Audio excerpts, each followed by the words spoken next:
I am a firstborn child, and growing up, I wanted to be a role model for my siblings. I wanted to do well in school and pave the way for them, get a good job, be a good example.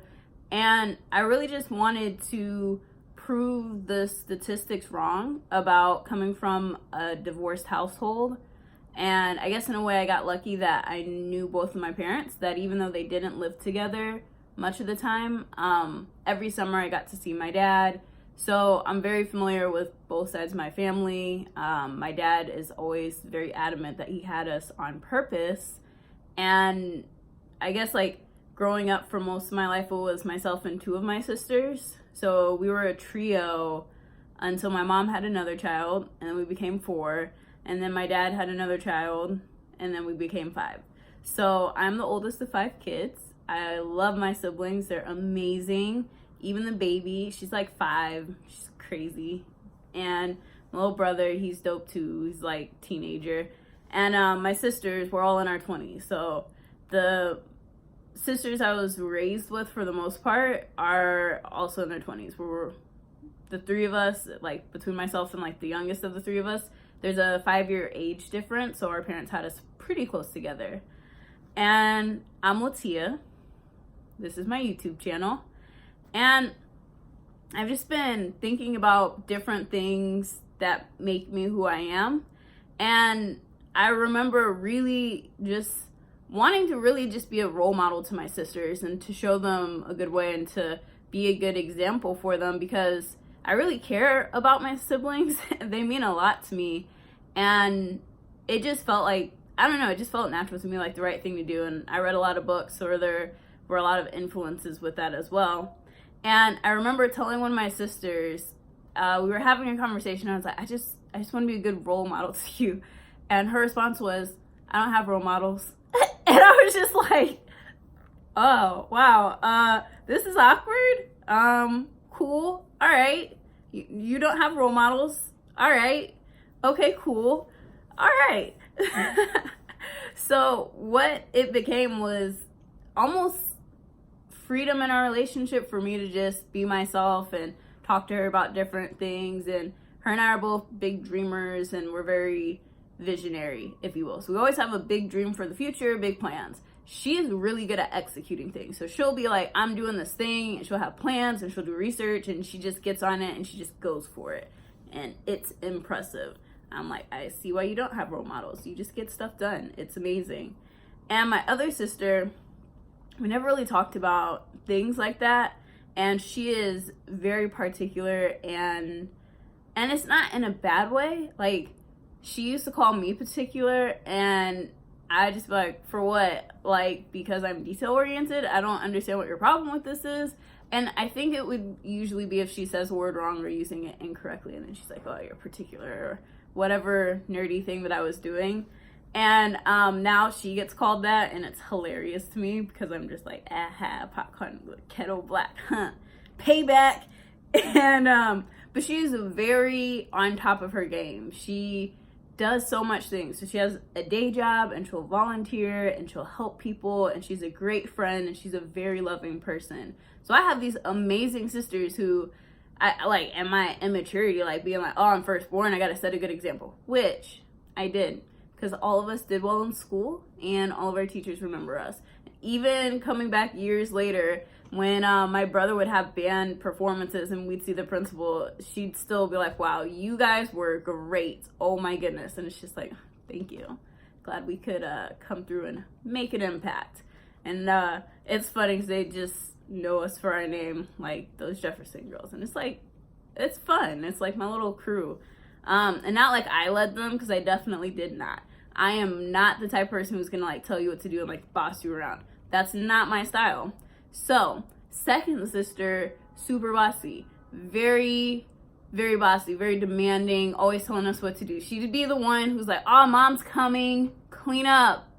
And I'm like, wow, I'm firstborn, so I'm gonna pull rank here. Please stop telling me what to do. And by please, I'm like, you don't tell me what to do. I'm oldest. Like, that's not even a conversation. And then the next point would be, and if I do homework, she can't get mad, because I was doing what I was supposed to be doing. may not be the thing that she wanted me to do, but it's the thing that I need to do in order to get the grades that I want so I can go to college and like live an amazing life. So we'll just use schoolwork as the excuse every time, or most of the time. And my mom, like, obviously didn't always like it, especially if I'm like watching Everybody Loves Raymond while I'm doing my homework. And she's like, why are you doing these two things at once? Wow, Mom, because I can multitask. One, usually get my homework done pretty quickly, so it's actually not that time consuming, strenuous, but I do this crazy thing called studying, and that helps me do even better and really learn and remember it. And then there's commercials, so that's always a great time for it. And then sometimes it shows like it's like easy for me to sit and like do something, like listen to something else. So I've definitely been sitting in school reading a book and listening to people around me talk about stuff, and I've heard some weird things, very weird things that, like, when I went to an event and they were talking about mama birding and how they were gonna have it potentially in person that night, which they did. I was like, I remember hearing guys talk about doing this in middle school to another guy with chocolate, and it was weird. I'm just like, wow, friends sound like a scary thing to have. At least guys, they sound weird. So it was cool because, like, my little sisters are amazing, and like they've always been amazing, and it's just been fun to grow up with them and see how like our relationship dynamic changes, how the good times we have, the bad times we have, how quickly we can get over most of our arguments and things, and just how much love has developed between us, because I know that a lot of people don't always have those great family relationships, and I know that I love my siblings. I would highly likely do anything for my siblings. I'm like, I haven't seriously contemplated would I die for my siblings and or lie about murder or something for them. Highly likely. And I'm not sure. I don't think they would do that in the first place. So part of me is like, I'm feeling like this is a hypothetical that's unlikely to happen. Then again, stuff happens that you don't expect. And I'm like, am I ready to like seriously consider the weight of such actions and consequences? No, not yet. Not ready for that level of depth. But there's a part of me that's like, of course, definitely, super down for that. Like, I wish I had Zoe Saldana confidence, where her mom was having a conversation with her and her two sisters, and she was the middle child, and she looked to her right and left, and she's like, would you bury a dead body, no questions asked, for one of your sisters? And you're like, yeah. And it's like, then why are you fighting and trying to find other people outside of your sisters to support you? She's just like, ooh, good one, Mom.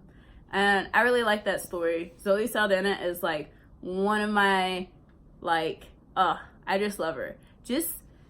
I've seen her do interviews, and it's so neat to see her speak, and her love for her sisters, and just, I don't know, she's great. I just enjoy her.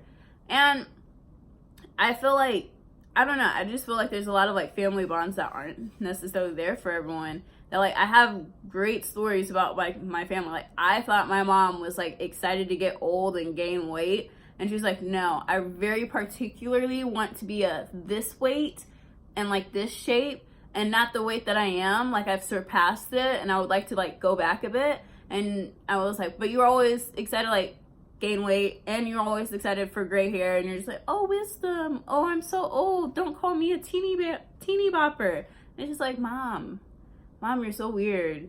Like, you're 20 years older than me, and people think you're my sister. Thank you.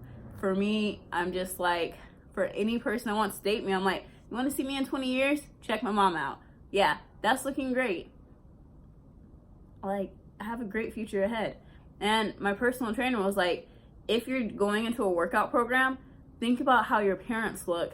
What would they look like if they worked out 5 days a week? And that's probably the best that you're able to accomplish. And I'm like, oh my gosh, both my parents look really great for their age, as far as I'm concerned. I'm like, they barely gained, in my eyes, they barely gained weight. Like, my mom, she says that when she graduated high school, she was about like 110 because they wouldn't let her donate blood. And for me, I was just like, yeah, I was like 125 my senior year of high school. But I finally hit the 100 mark in like 7th grade, I think. But like around 125 was like my normal weight. And like, she's finally hit like higher numbers. And so it was like interesting because like that is something that I just know about my mom. And I've seen my parents have their weight fluctuate and like they go through different things, but they tend to be around like, I don't know, like barely, I don't, like to me, they're slim people. Like, I don't know if like the biomass index, they're slim, but they're not like, I don't know, they don't look like crazy or anything. Anyways, I feel like I really enjoy my family and like being there for them. They taught that family matters and is very important. And so to grow up where I've been able to connect with my sisters, we have a great relationship, and that wanting to be a role model for them is a lot of what inspires me to work hard in school and study and just try to be a better person than I've ever been before.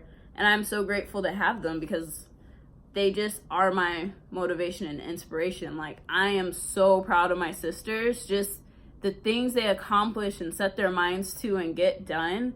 I am lucky to have them. And it's so funny because a lot of them was like, oh, I want to be a role model to them. And now I'm like, dang, they're my role models. Like, I want to be like my sisters. Like, they are so amazing, such wonderful people. And I don't know where I would be without them. Like, I just know I can count on them at any time whenever I'm not feeling that great. And I'm just, I don't know, I just feel like super blessed to have them because like they are definitely like my rocks. So I have an amazing family. We're not perfect. We are human and we have challenges and crazy things that we've been through, and I'm so grateful to have them. And if you do not have that kind of relationship with your family, I wish that you have that with someone else in your life. And I hope that you find people that you connect with. So if you feel like you could maybe connect with me and have fun conversations, like comment and let's see if we can connect and chat so that you can have someone of support and encouragement in your life, because whatever you're going through, it's potentially temporary. I mean, in a way, everything is temporary because life is fleeting, but at the same time, I don't want to say that everything is temporary and you're like, actually, this is like my life experience, and then I'm like, oh, my bad. I don't want to overassume. See, this is why I make broad generalizations, because if I get specific, I get super specific, because as my sister said, sometimes I'm particular. But I wish you much success, love, connection, and happiness. Reach out to me if you're wanting some encouragement or support. I really love being there for people and learning about them and connecting with them. And have a great day. See you next time.